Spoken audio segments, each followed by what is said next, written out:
c'est l'époque du breakdance et tout. Je me dis putain, c'est quand même génial parce que il y a tous ces trucs de mouvement, mais en même temps il y a un truc plus artistique. Non, même pas plus artistique, mais il y a un truc de ça se fait à deux déjà, tu vois.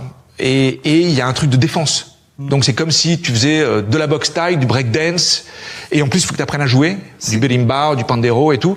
Et du coup je me dis il y a un peu de tout dans l'un. Et donc je me mets à la capoeira. C'est quand tu dois te battre en boîte. Il y a de la Ouais. musique, tu dois te battre en boîte, ça, ouais. rester dans le rythme. Et donc du coup, je me dis, ça devient mon premier prétexte pour me barrer au Brésil. Et j'étais avec un pote de l'époque que je vois encore, et on se dit putain viens, on se casse au Brésil, on va apprendre la capoeira. À quel âge? J'ai 19 ans.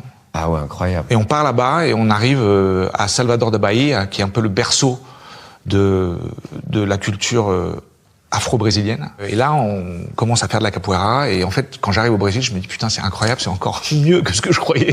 Oh putain, ouais. Et en fait, je ne m'arrêterai plus jamais de dire